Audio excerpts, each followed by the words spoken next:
L'édition spéciale de Smart Cyber continue. On est ici sur le campus francilien à l'occasion de l'événement Cyber Echo qui est organisé dans le cadre du Cybermois. On est en plein dans la sensibilisation à la cybersécurité, donc événement majeur pour parler de sécurité économique, sécurité numérique, avec un thème central qui est la cybersécurité et l'intelligence artificielle.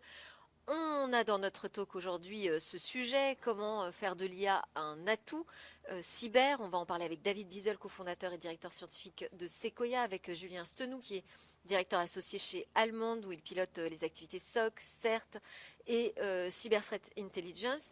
Mais d'abord, je voulais faire une introduction ensemble, donc avec vous, Geoffrey Célestin Urbain, président du campus cyber, et Hubert Loiseau, DSI et RSSI du campus.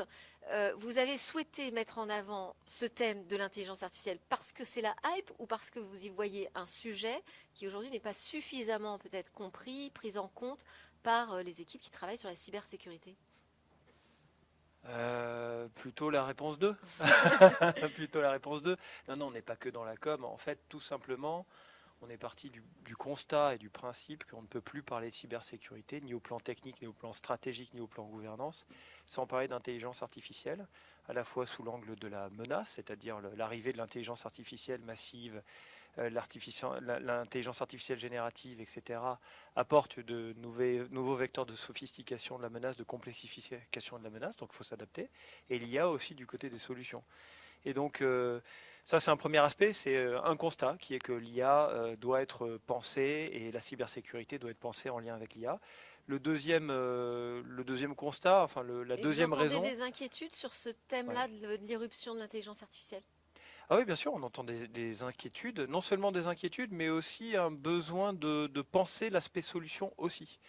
Et donc ça, un événement comme celui du Cyber Echo aujourd'hui permet un petit peu d'ouvrir les chakras et puis de décloisonner ces deux univers qui se sont construits de manière un petit peu séparée, intelligence artificielle et cyber, et qui aujourd'hui peuvent dialoguer, peuvent se parler avec des ateliers très très opérationnels.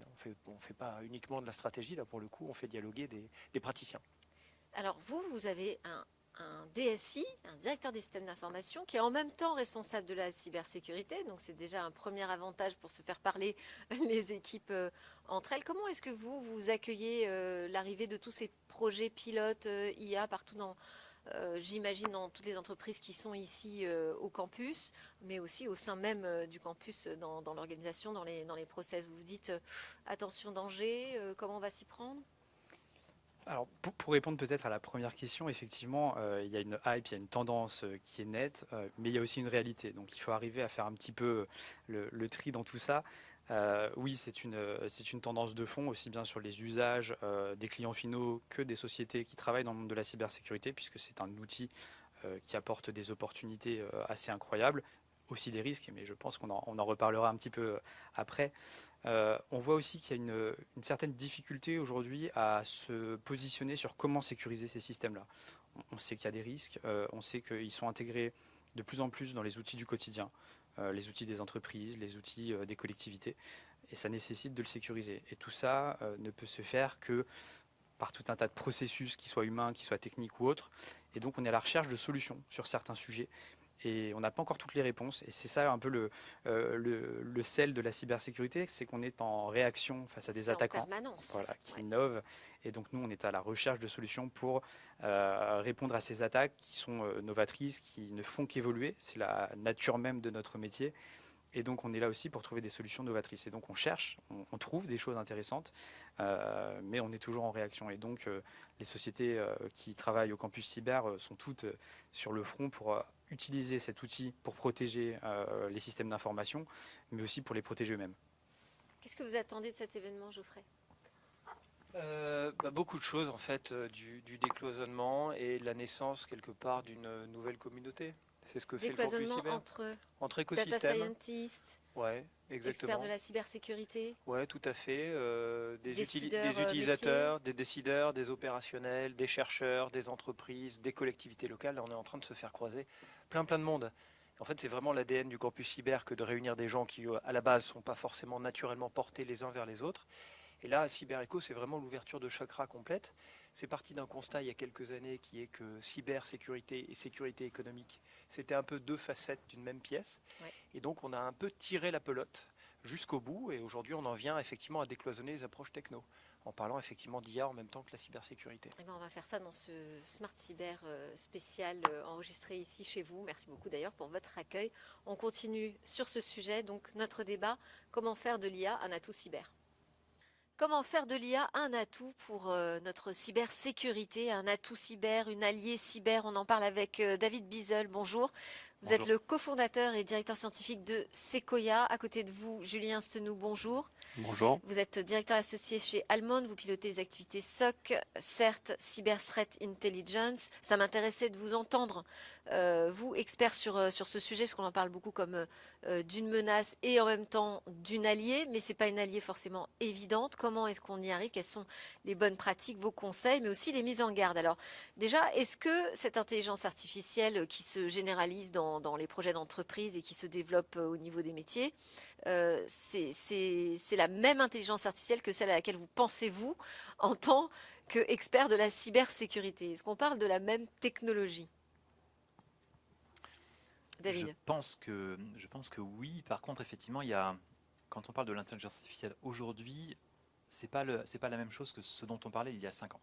Il y a 5 ans, il y avait déjà de l'intelligence artificielle qui existait, qui était positionnée beaucoup dans des produits de sécurité, enfin dans des produits, pas que de sécurité d'ailleurs, et qui s'appliquait discrètement sans que les gens le voient. Ça s'appelait des filtres bayésiens qui traitaient vos emails et ça marchait déjà bien. Ça permettait de traiter les codes malveillants et de les mettre à gauche, de les mettre à droite par de la classification. Tout ça, c'était des approches qui existaient déjà, basées sur du machine learning, on l'a dit, voilà, d'autres techniques. Sauf que du coup, depuis 2023, il y a OpenAI qui est arrivé avec ChatGPT, qui a complètement changé la donne avec les approches des transformers. Et là est arrivé l'IA générative. Et là où avant, effectivement, l'IA ne s'appliquait que sur, je dirais, le socle des produits, de la technologie, aujourd'hui, l'IA disrupte également les couches de processus et d'humains. People, process, technologie. Du côté cyber, vous voulez dire? Alors partout, donc dans la mais cyber aussi dans la cyber. Ouais, bien sûr. Et donc, on parle bien, là, quand on parle de faire de l'IA une alliée pour la cybersécurité, des nouvelles perspectives que ça offre, on parle bien aussi d'IA générative. Ah, tout à fait, on a plusieurs implémentations possibles de l'IA au service de la défense comme de l'attaque d'ailleurs. Mais effectivement, l'IA générative, avec ses capacités, comme le rappelait David, d'intervenir finalement sur un modèle approchant ce qu'un humain, ce qu'un analyste traditionnel SOC sait faire, va aussi amener des capacités qu'on n'avait pas forcément par le passé, et des capacités d'extraction de données, de synthèse de données, qui sont un des facteurs effectivement qui font que l'IA au service de la cyberdéfense, ça fonctionne. Et alors donc plus précisément, si on rentre vraiment dans l'opérationnel, qu'est-ce que ces nouvelles IA qui semblent simuler des mécanismes de pensée un petit peu comme nous les humains, c'est ce que vous nous rappelez, qu'est-ce qu'elles sont capables de faire aujourd'hui de plus pertinent, de plus robuste en matière de cyberdéfense? Alors, nous qui opérons un SOC basé sur le triptyque effectivement de technologie, d'humain et de processus, concrètement, l'IA ne va pas forcément nous servir à détecter plus de choses, mais en revanche, elle nous sert à mieux traiter une masse d'alertes, une masse de données qui est considérable, qui est plutôt en croissance, et de réussir à le faire en opérant à travers toutes les contraintes dans lesquelles un SOC doit opérer. Des contraintes de coût, des contraintes de délai, de réactivité qui sont imposées par la pression offensive elle-même automatisée de nos adversaires. Des contraintes aussi de transparence. Et donc l'IA, elle va nous servir finalement à opérer un peu un entonnoir entre une masse d'alertes qui est considérable pour isoler quelles sont les alertes sur réellement.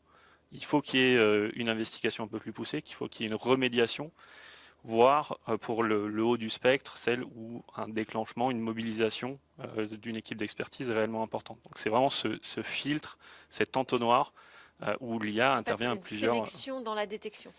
Voilà, c'est de sélectionner les bonnes données pour savoir effectivement quelles sont les alertes sur lesquelles il faut avoir une action derrière. Et donc là, moi, j'entends tout de suite le problème des faux positifs.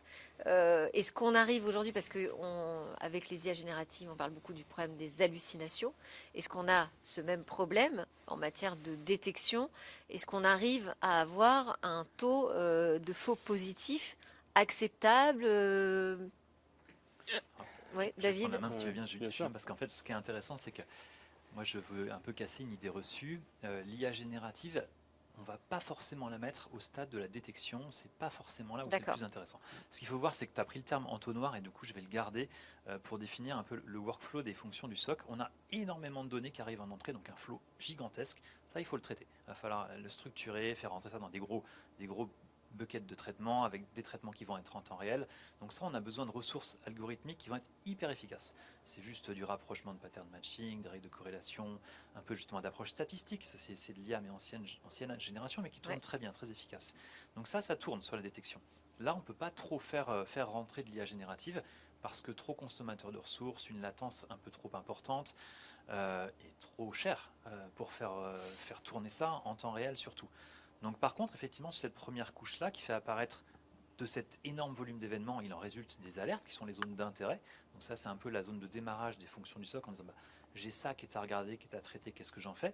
Là, on commence à souffler et là, on peut faire rentrer de l'IA générative qui va faire un ensemble de choses hyper intéressantes, permettre de faire gagner du temps aux fonctions des analystes en leur apportant plus de contexte, de leur optimiser leur temps d'investigation en prémâchant le travail en disant bah écoute pour toi je vais lancer tel mécanisme d'investigation, je vais aller vérifier à droite, vérifier à gauche et tout ça, ça va être des fonctions finalement de raisonnement qui auront été intégrées dans des approches. En IA agentique ou il Oui, faut alors, prompter à chaque fois là, pour lui demander effectivement, les commandes? on commence à aller vers de l'agentique quand on dit Ok. ça sur la notion de raisonnement et la notion de combinaison de traitement.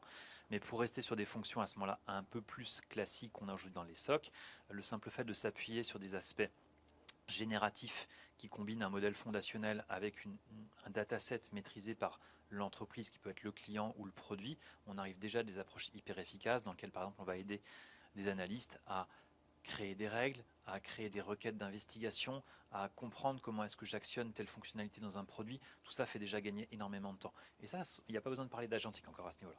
Et ça veut dire qu'on a besoin de moins d'expertise au niveau des équipes de cybersécurité, si elles sont plus assistées? Alors, pas forcément Je dis un moins truc tabou d'expertise. peut-être, hein, je sais Non, pas, non, pas mais du tout. Alors, nous, on a la chance, quand on a créé nos opérations SOC il y a maintenant 10 ans, de l'avoir construit avec une équipe tierless. Donc, on a recruté que des experts passionnés par ce qu'ils font, qui ont aucune crainte par rapport aux ruptures technologiques qu'on a déjà vécues ou qu'on va vivre dans les années qui viennent. Donc, déjà, nous, on a cette chance-là. Mais pour autant, moi, j'ai à peu près 60 personnes dans mon équipe qui délivrent ces services SOC. Pour vous donner une métrique, il y en a à peu près que 10% maintenant qui opèrent du traitement de flux d'alerte. Tout le reste, c'est de l'expertise d'ingénierie d'amélioration des stratégies de détection, d'aller mettre en place des technologies agentiques ou autres pour effectivement opérer tout le workflow, tout le pipeline de traitement. Et ça, c'est de l'ingénierie qui est en plus ultra intéressante. Donc les gens sont beaucoup plus motivés pour faire ça plutôt que pour traiter des masses d'alertes qui sous-traitent à mais des il y a une systèmes IA. partie analyse quand même dans ce que nous disait David. Donc c'est pas uniquement sur le tri des alertes, il y a aussi la partie analyse dont s'emparent les IA. Mais c'est de l'analyse encore de bas niveau, c'est ça Alors, aujourd'hui? Ça reste. Pas forcément de bas niveau, Ouais. mais en tout cas, ils prennent le gros du volume et ça permet aux analystes de se focaliser sur les 10-5% d'alertes qui sont voilà, qui ressortent en termes de traitement, surtout celles finalement où il y a une zone de doute. Nous, ce qu'on essaye toujours quand on a un système IA agentique ou pas qui est dans notre chaîne de traitement, c'est non seulement elle doit nous rendre un verdict en fonction de ce qu'on lui demande de faire, mais elle doit rendre le niveau de confiance qu'elle a dans ce verdict. Et si elle nous dit, bah, moi j'ai ce verdict-là et je suis confiant dans ce verdict précis, bah, on continue, j'irai machine speed, à dérouler avec d'autres automates ou autres. Le pipeline se déploie de façon automatisée. S'il y a un doute qui est exprimé, c'est là où on va faire rentrer des analystes humains. Et c'est sur les cas, quelque part aussi les plus sexy, sur lesquels la compétence Sur lesquels vous humaine avez est besoin importante. encore plus de compétences. Exactement. Et après, ce que dit Julien est intéressant parce que, effectivement, nous, en tant qu'éditeur de produits, donc Sequoia, on fait une SOC plateforme donc pour les équipes SOC, c'est-à-dire par exemple les équipes effectivement qui délivrent un service comme les équipes de Julien ou les grands comptes qui ont leurs propres équipes SOC en interne. Ouais. Nous, notre but, c'est de faire rentrer l'IA pour rendre ce métier-là plus efficace pour nos utilisateurs. Et effectivement, une partie des objectifs de l'IA, ça va être de simplifier la vie des analystes travaillant dans ce workflow SOC. Donc effectivement, ils vont être ils vont gagner du temps. Ce qu'ils faisaient en 8 heures, il va pouvoir être fait en 1 heure ou 2 heures, ça va dépendre des fonctions. Et pour autant, du coup, ces personnes-là vont pouvoir faire plus de choses. Donc ça ne va pas forcément remplacer l'humain, ça va leur permettre d'être plus efficaces, d'aller plus vite ou de monter effectivement en valeur ajoutée sur des tâches différentes. Alors, je sais qu'on est là pour parler de l'IA comme une alliée. Ça reste quand même un sujet d'inquiétude à chaque fois qu'on ajoute une nouvelle technologie dans son système d'information et encore plus dans son système de défense, parce que l'IA, c'est aussi une nouvelle faille, finalement. Alors, on en fait une alliée, mais qu'on doit quand même protéger. Alors effectivement, comme dans tous les usages de l'IA, l'IA, Est-ce que ça complexifie pas davantage, en fait, le système de cyberdéfense?